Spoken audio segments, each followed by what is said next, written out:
Welcome back to my channel, Politics in Plain English.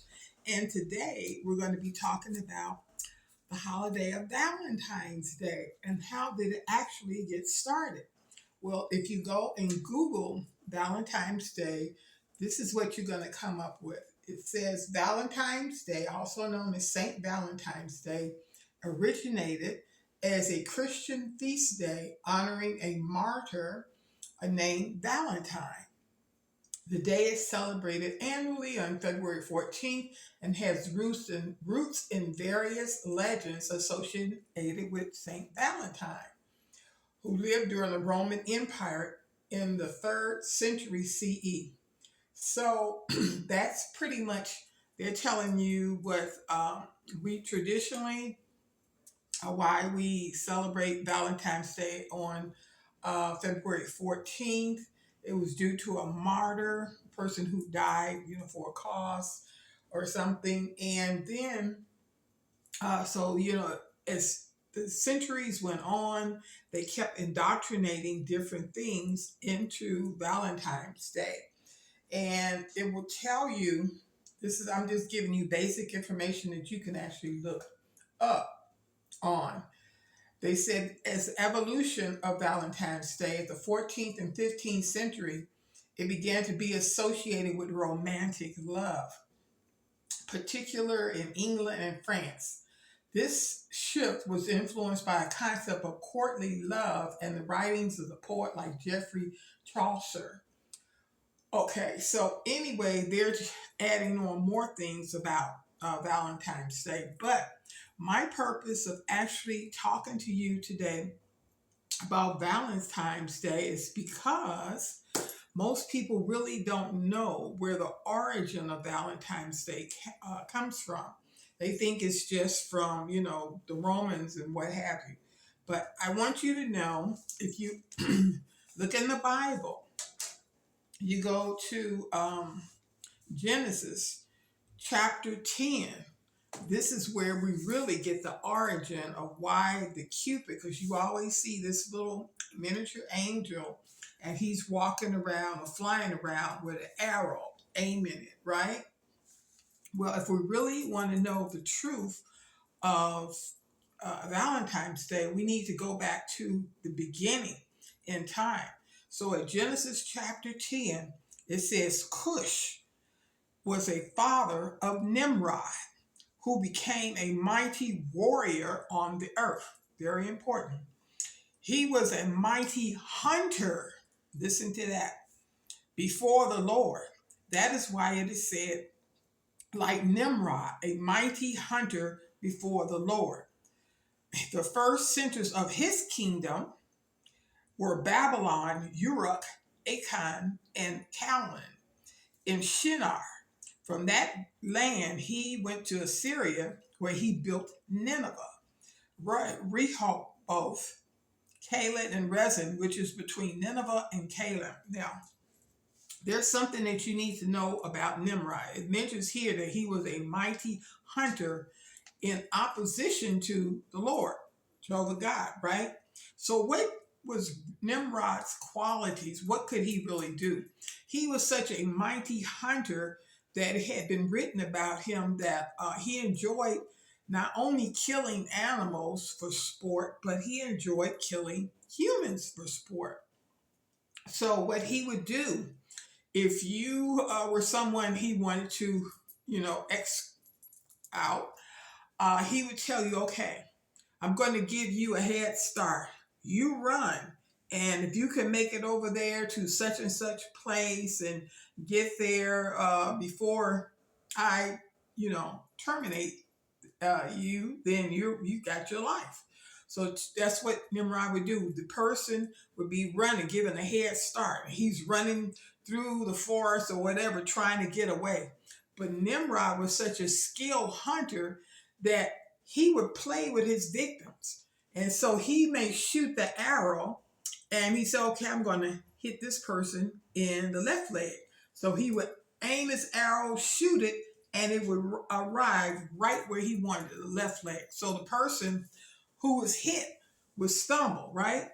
So now Nimrod, hey, the game's afoot. He's enjoying it. So the person gets back up and he allows the person to run again. So the person now is limping because he's had been hit already.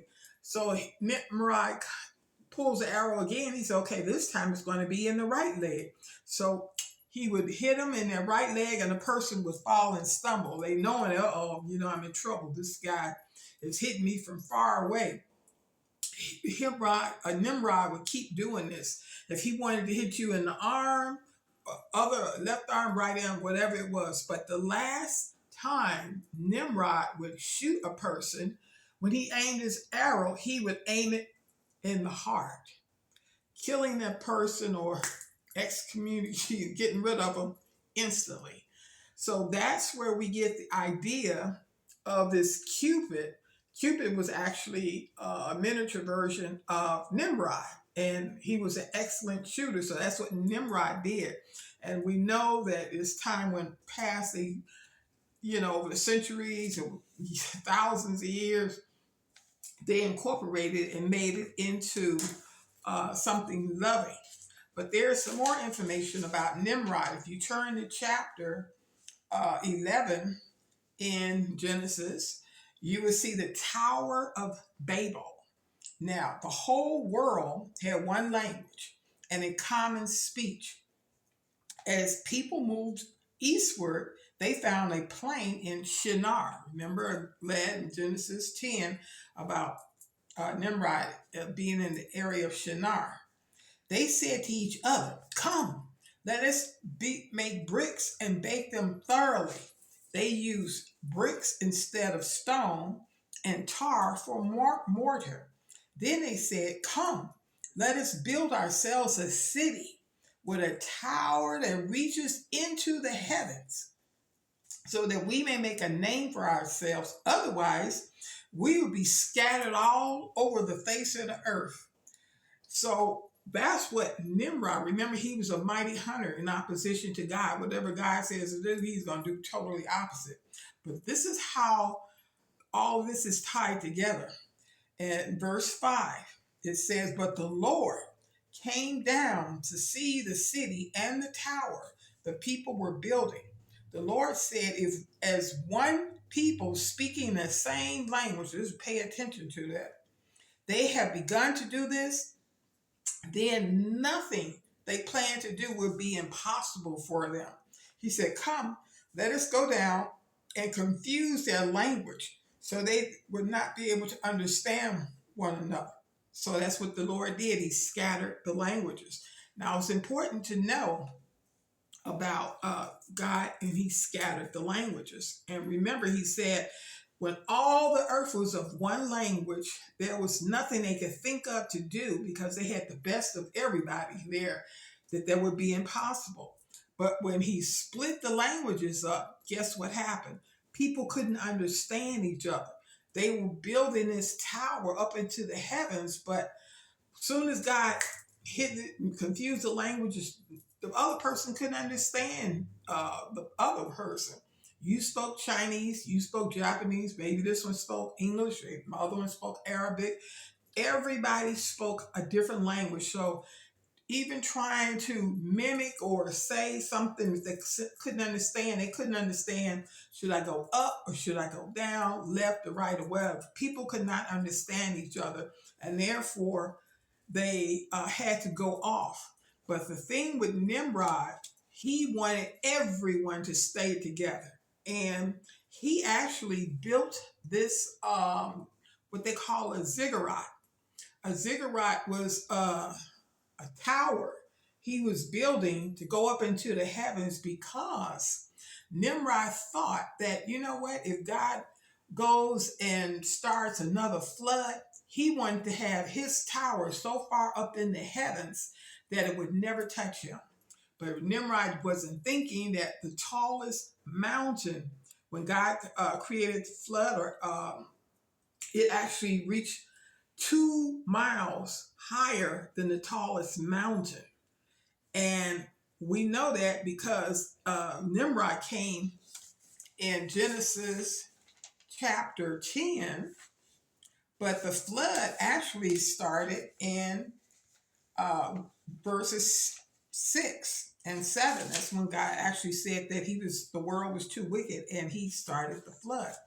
So if he had been a spiritual man, he would have known that God had already taken care of this and this was not going to happen again. And that's where after the flood of Noah's day, God put a rainbow in the clouds so that this was to let mankind know he would never ever destroy the earth by water again.